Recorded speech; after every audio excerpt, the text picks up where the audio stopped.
Bonjour tout le monde, bienvenue au podcast Léonie s'amuse en tricot, couture et courte pointe, épisode 6. J'espère que vous vous portez bien. J'espère que le confinement n'a pas été trop dur pour vous. Il y a longtemps que je n'ai pas fait de vidéo. En fait, j'ai fait un podcast hors série, le Tang Tricot, de Germaine et Bernadette. Aussi, j'ai lancé le cal bas de confinement pendant que nous étions en plein confinement au printemps. Mais sinon, je n'ai pas filmé depuis le dernier épisode avec ma mère. Alors, beaucoup de choses se sont passées depuis ce temps-là. Ça fait au-dessus de 6 mois. Ce n'était pas l'envie qui manquait, c'est juste le temps qui manquait par contre. Donc aujourd'hui, je prends quelques instants là, pour vous montrer mes projets finis. Donc comme je disais au préambule, j'espère pour vous que le confinement s'est bien passé, que vous n'avez pas été trop affecté par la COVID-19, que ce soit que vous ayez été atteint ou bien vos proches, que vous avez pu garder vos emplois ou sinon que la situation s'est quand même bien réglée. Parce que je sais que pour certains, les répercussions ont été très dures.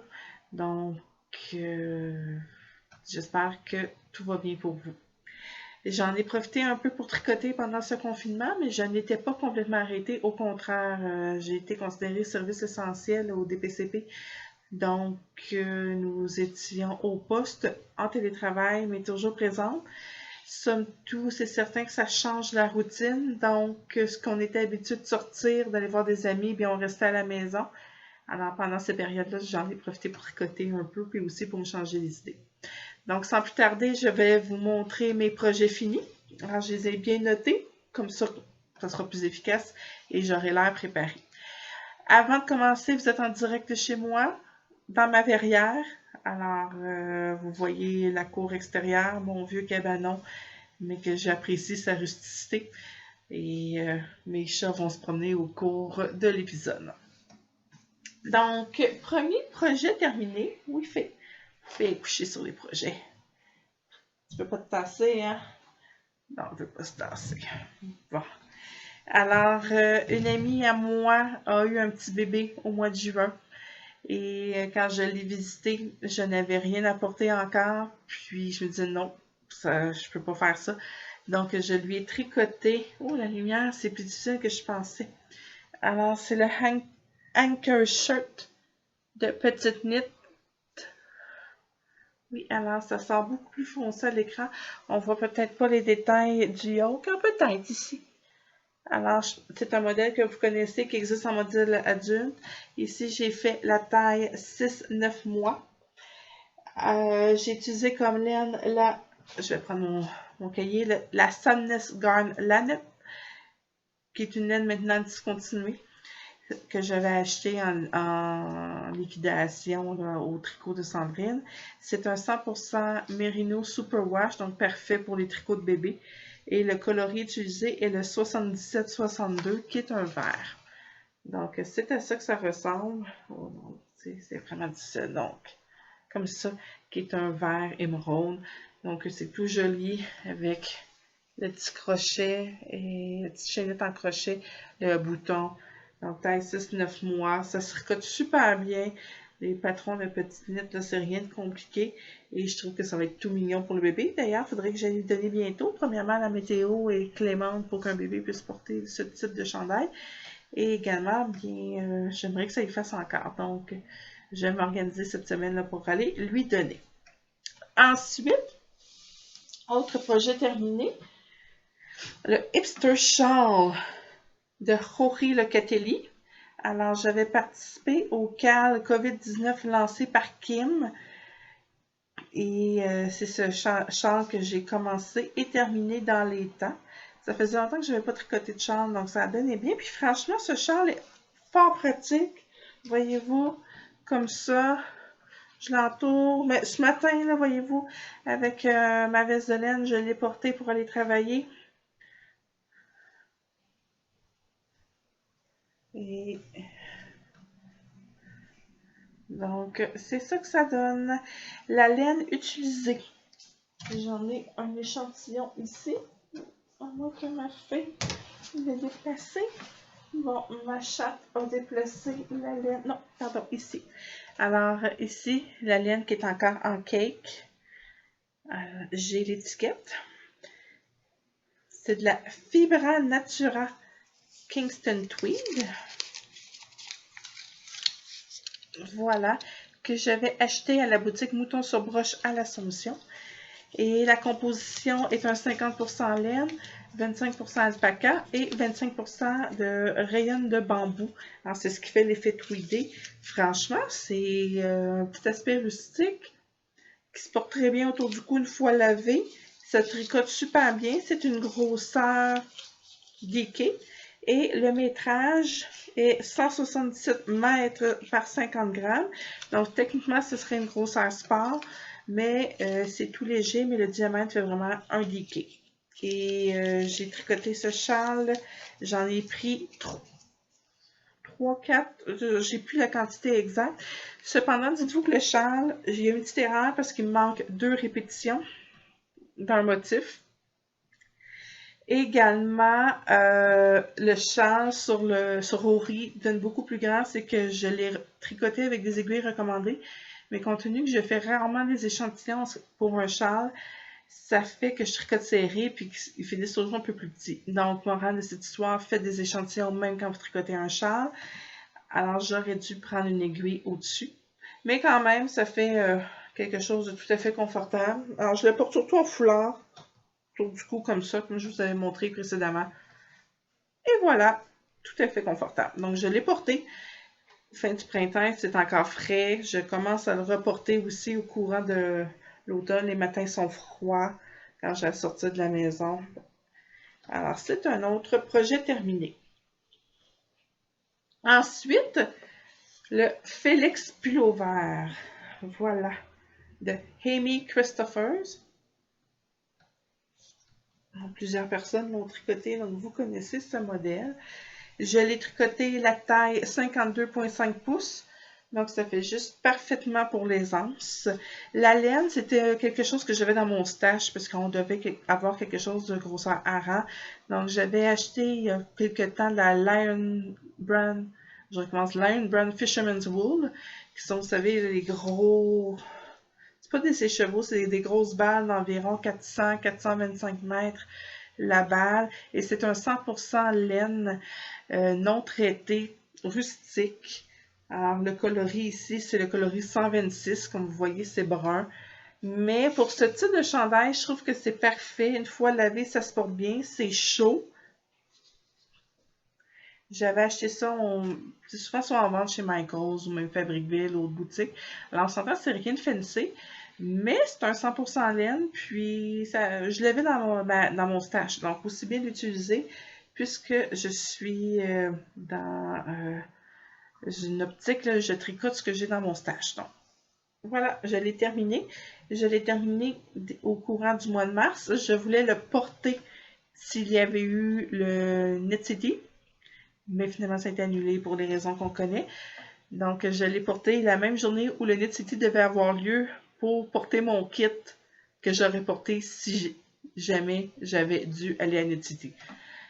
Bon, voilà.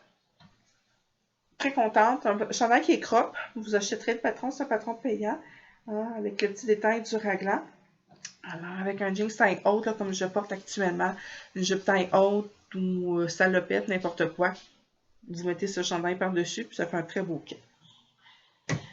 Ensuite, autre projet terminé. Ah, je ne l'ai pas dit, mais j'ai tricoté avec des aiguilles 6 mm. Donc, ça fait vraiment là, le chandail qui se tricote très vite. Ensuite, autre projet terminé. Voilà ici la bête. Ah, c'est le châle fleur de Espace Tricot qui est sorti ce printemps pendant le confinement. Regardez comme ça fait vraiment quelque chose de... pour s'en m'étouffler. Alors, ce châle est payant, mais tous les profits allaient à une maison qui venait en aide aux femmes en difficulté. Donc, peut-être que vous ne le savez pas, mais le confinement n'a pas empêché à certaines femmes de vivre des difficultés dans leur couple, violence conjugale, psychologique, financière, sexuelle. Donc, la maison, je me rappelle plus exactement pour quelle maison, c'était dans le coin de Montréal, mais cette maison-là vient en aide à ces femmes qui sont aux prises avec des problèmes de violence. Donc, j'ai trouvé que c'était pour une bonne cause. Et dès que j'ai vu le patron, j'ai adoré le coloris, j'ai adoré la forme, j'ai adoré les petits pompons. Donc, je me suis dit, tiens, il faut que je me le fasse. Pourtant, je suis pas une fan de châle triangulaire, mais malgré tout, ça me tentait de le faire pareil. Puis ça se tricote tellement facilement et c'est bien expliqué. Les laines, dans le patron, ils utilisent de la laine bien aimée. Lorsque j'ai voulu acheter la laine, le coloris du patron, et j'avais vraiment le flashé là, sur le coloris. Je suis désolée pour la luminosité, hein, je filme dans ma verrière, donc tout dépend du soleil et des nuages. Donc, je disais donc, pour les coloris, je n'avais pas retrouvé celui qui avait été utilisé dans le patron original. Si je me mets comme ça, est-ce que c'est mieux? Je pense que oui. Donc, j'ai fouillé un peu et j'avais vu que Fibre Carpe Diem avait fait quelque chose de tout à fait similaire. C'est un 100% BFL Superwash grosseur DK et le nom du coloris est, j'ai ici, Wake Up Call. Alors, effectivement, là, c'est vraiment une explosion de couleurs. C'est pow dans ta face. Puis, lorsque vous regardez la photo du patron, là, c'est vraiment similaire. Et les petites bubbles avec les rangées se sont tricotées avec le fil Emilia et Philomène, sa base Clémence, qui est du bébé alpaca suri alpaca, pardon, et de la soie. Et j'ai pris le coloris naturel et sur le patron, c'est aussi un coloris naturel et c'est aussi avec de l'alpaca suri. Et c'est d'une douceur, c'est une de mes bases préférées, l'alpaca suri. Et on le tient double pour faire les bubbles. Donc, c'est ça que ça donne. Je l'ai bloqué. Alors, franchement, ici, oui, j'ai pris la peine de faire un échantillon pour m'assurer que je n'allais pas tricoter trop serré. Et voilà ce châle. Je vais l'enlever parce qu'il fait quand même chaud aujourd'hui. Ensuite, la fin de semaine passée, pas celle qui vient de passer, mais l'autre, j'étais encore en vacances. En fait, non, il y a 2 semaines par contre. 2 fins de semaine, pardon. J'étais en vacances, j'allais entamer ma dernière semaine de vacances, ma 3e semaine. J'ai pris mes vacances fin août, début septembre. Et je voulais terminer quelques projets entamés avant d'en commencer d'autres. Et j'avais un cardigan ici. Oups, pardon. Qui est le cardigan d'Enida de Anna Dervoot, à Longue avec Anna, qui était commencé depuis l'an passé et qui me restait que le motif d'une manche à terminer et terminer le stick et le col. Alors, je me suis dit qu'il fallait que je termine ça avant de commencer quoi que ce soit d'autre. Alors, c'est ce que j'ai fait. Je l'ai terminé. J'ai ensuite terminé le stick, coupé, monté les mailles pour le col, tricoté le col. J'en suis en fait à coudre les boutons. Le chandail est bloqué. Mais j'ai eu un petit moment de découragement et je vous explique pourquoi. Donc, je vais l'enfiler. Je l'avais déjà montré dans un podcast précédent. Donc, ce chandail est tricoté avec un fil de Novita, la Nordic Wool, qui est un 100% laine scandinave. Et la laine, j'en avais déjà parlé, ça se tricote super bien.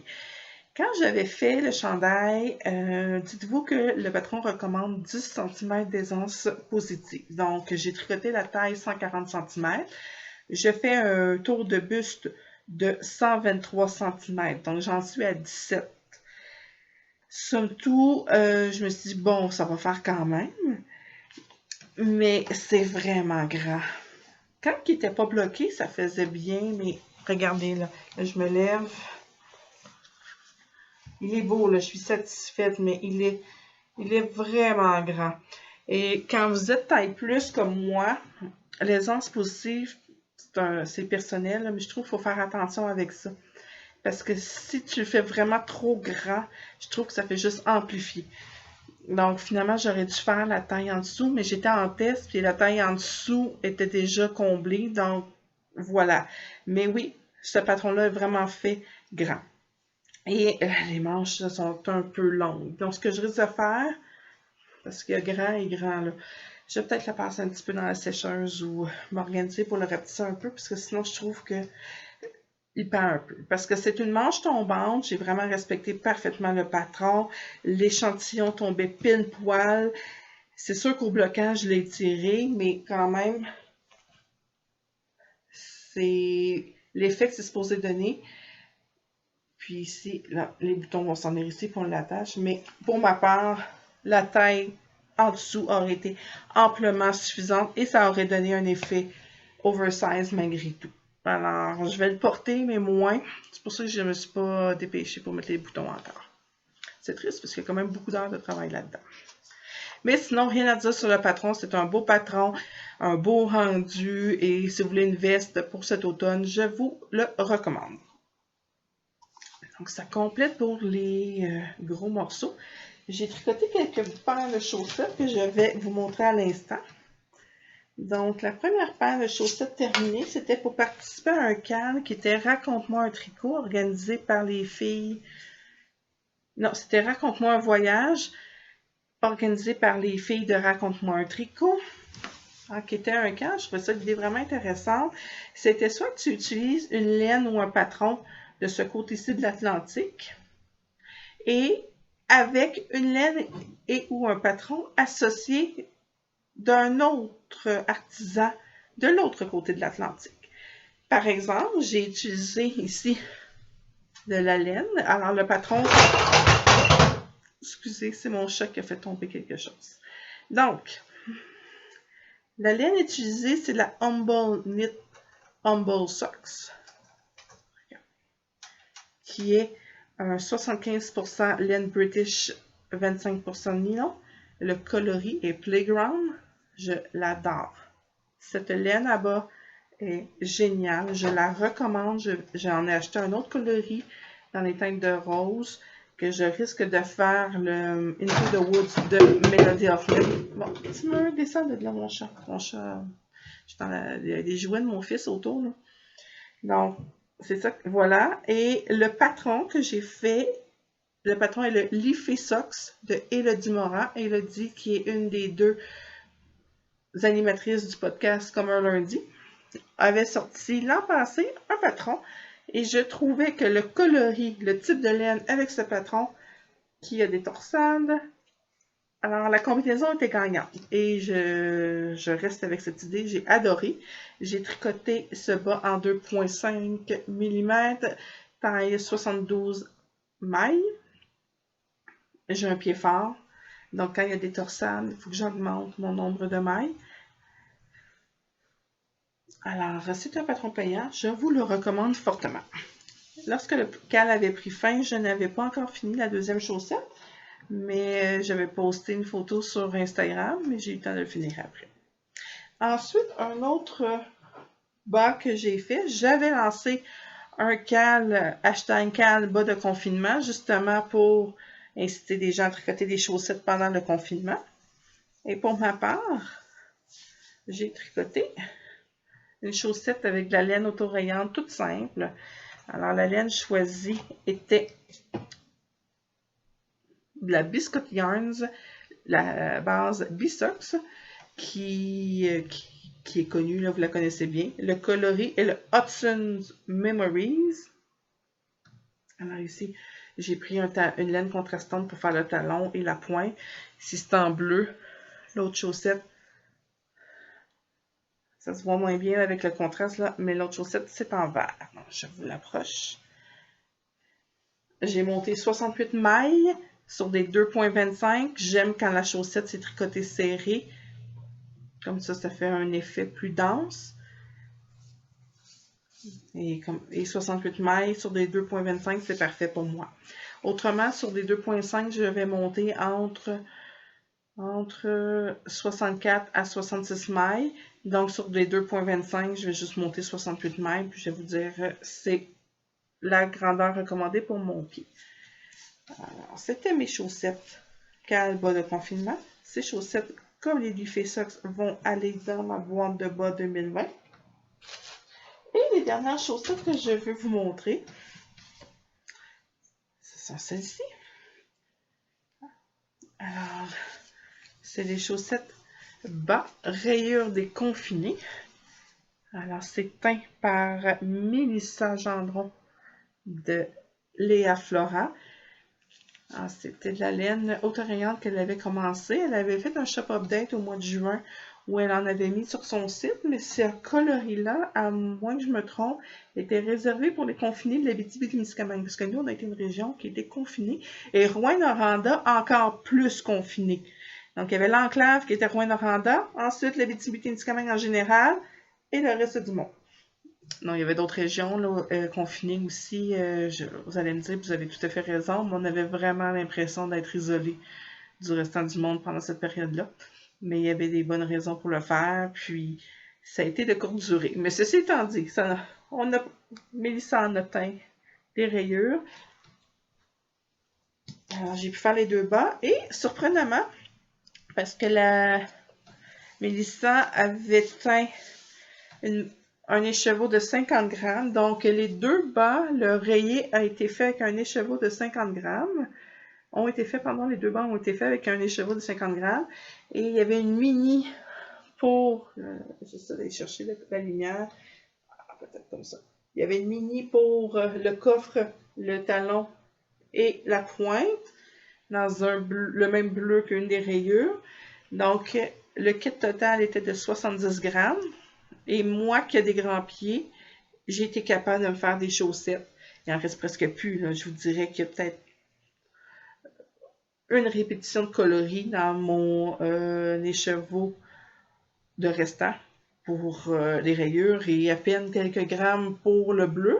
Mais ça prouve que malgré tout, malgré que vous avez des grands pieds, vous pouvez tricoter une paire de bas auto-rayantes avec un mini de 50 grammes et non, pardon, un écheveau de 50 grammes et une mini de 20 grammes. Alors, j'ai monté 68 mailles tricotées en 2,25. Alors, c'est ça que ça donne. C'est sûr que j'ai fait un petit peu moins haute que mes autres chaussettes, mais c'est une hauteur qui est tout à fait acceptable pour ma part. Et je vais aussi les mettre dans ma boîte de bas 2020. Alors, ça complète pour les projets terminés depuis le dernier podcast.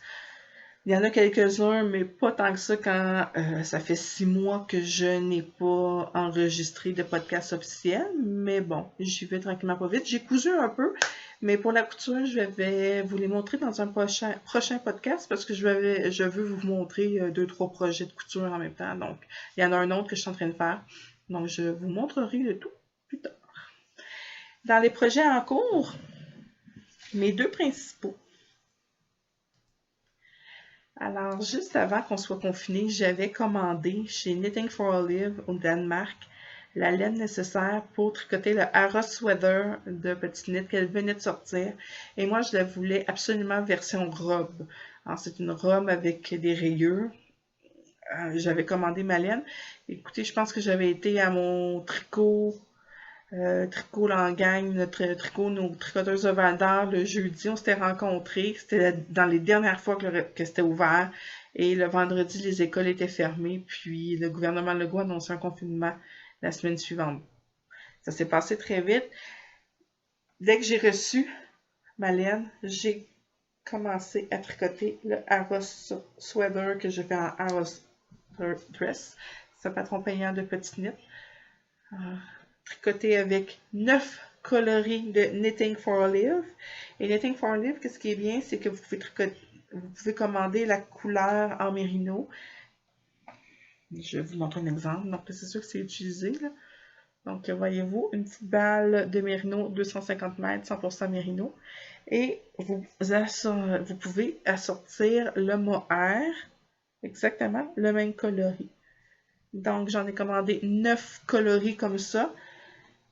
Par contre, pour le coloris bleu, qui est bleu pétrole, j'en ai commandé deux mérinos, 2 mohair, parce que c'est ce coloris que j'ai choisi pour faire mon encolure ici, ma bande de manche, et quand je vais avoir terminé la bordure finale. Donc, en plus de l'ajouter dans mes rayures, mais je trouvais qu'en bleu, ça faisait changement.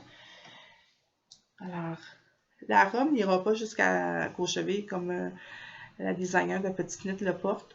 Je n'aurai pas assez de laine pour tout faire ça. Cependant, ça risque d'arriver tunique pour moi. Je suis quand même assez grande et je tricote la grandeur 2X large.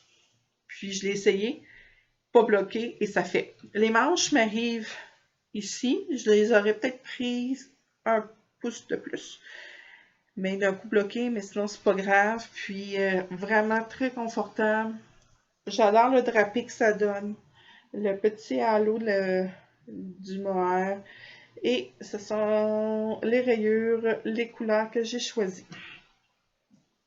Donc, c'est un projet en cours. Mon but, c'est de l'avoir terminé pour Noël.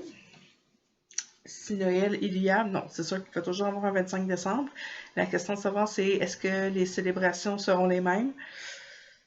Je ne veux pas être pessimiste, mais il faut être réaliste. Cependant, rien ne m'empêche d'avoir un joli tricot pour fêter Noël. Donc, c'est le but. Et j'ai aussi commencé. Ah, vous avez un autre de mes chats. Alors, le chandail Kedja.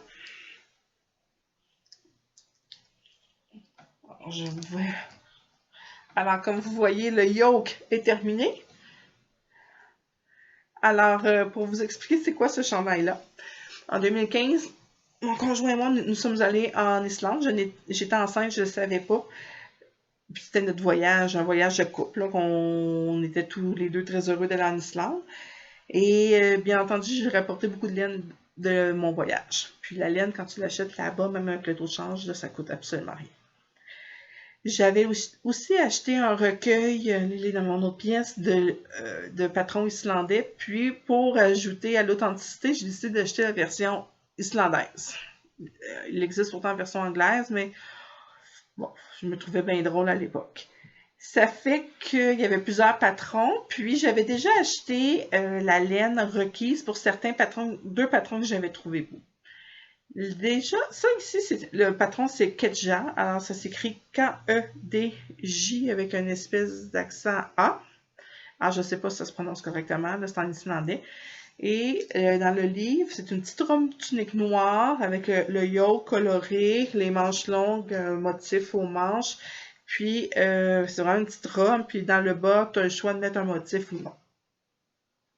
Déjà à l'époque, le patron, la grandeur maximale était trop petite pour moi. Donc, j'avais l'intention de le modifier pour l'agrandir. J'ai pris un peu de poids depuis 2015, mais pas tant que ça. Honnêtement, la différence, c'est pas si pire. Puis, c'est pas juste dû à la grossesse, ça, c'est la vie. Donc, mais j'avais assez de laine, puis j'ai exactement respecté les mêmes coloris pour le yoke. C'est sûr qu'on le voit moins bien à cause de la luminosité, mais c'est très éclatant. Alors, ce que j'ai fait, c'est que j'ai acheté un patron. Je me suis basée sur le patron Steam Valley de Along avec Anna Derwood.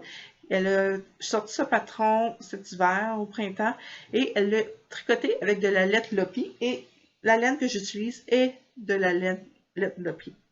Et elle ajoute des rangs raccourcis dans le dos. Le patron islandais, il n'y en a pas. Puis en plus, elle le fait à ma taille. Donc, ce que j'ai fait, c'est que j'ai tout simplement pris la charte. J'ai fait un calcul pour arriver. Puis, je suis le patron d'Anna avec ses instructions pour la taille, mais en suivant la charte du patron original. Mais le résultat va être le même puisque ça reste un chandail islandais. Donc, comme vous voyez, le yoke me fait. Là, je vais être rendu au rang raccourci dans le dos. Et ensuite, séparation des manches. Puis après ça, ben, c'est en noir tout le long. C'est la première fois que je tricote quelque chose avec la laine noire. Mais le contraste. Donc, la laine Lopi peut sembler rude au premier abord, c'est vrai, mais plus tu la manipules, plus elle s'adoucit. Et au lavage, elle va aussi s'adoucir. Donc, je suis à utiliser ma deuxième balle de noir. J'en ai 12. Je vais en avoir amplement. Puis, j'ai plein de restants des couleurs, parce que même si je le réutilise dans le bas de mes manches un petit peu, je vais en avoir beaucoup, mais je le répète, compte tenu que là-bas, la laine, je pense que ça me revenait même à 3$, gros max des chevaux à l'époque. Ça valait vraiment la peine que j'achète tout ça. Puis j'avais apporté un sac supplémentaire pour mettre la laine pour la soute à bagages. Donc j'avais prévu le coup. J'en avais rapporté pas mal. Alors ce sont mes 2 projets en cours pour le moment en tricot. J'ai le Tegna qui est toujours arrêté depuis ce printemps. Donc je vais le tricoter à temps perdu. Puis ça sera fini pour le printemps prochain. Puis sinon, est-ce que j'ai... Oui, j'ai aussi le Nurtured de Andrea Murray que j'ai une manche de faite. Dès que je vais avoir fini là, mes 2 autres projets, je vais m'y remettre. C'est un projet que je tricote avec la laine Shelter que j'avais de Brooklyn Tweed. Et c'est un autre chandail croc. Donc, je vais faire ça. Dès que je vais avoir fini un de mes 2 projets, je vais retourner à ce projet-là. Puis sinon, j'ai plein de projets à venir. Notamment, j'avais de la laine pour des chants de Steven West que j'ai vu en conférence en fin de semaine, que j'ai trouvé inspirant. Puis, j'ai plein de patrons de Steven West dans ma bibliothèque, mais je ne les ai pas encore tricotés, donc il faudrait que je m'y mette. Alors, j'espère que vous avez de beaux projets tricot qui s'en viennent. Faites-moi part dans les commentaires qu'est-ce que vous avez l'intention de tricoter pour cet automne. Sinon, ben, je vais vous souhaiter un excellent automne. Je vais enregistrer avant que la saison s'achève. C'est mon but. Je ne fais aucune promesse, bien entendu, mais au moins un peu plus fréquemment qu'aux 6 mois et demi. J'espère que vous allez bien. Portez-vous bien. Faites attention à vous. Puis à la prochaine. Bye!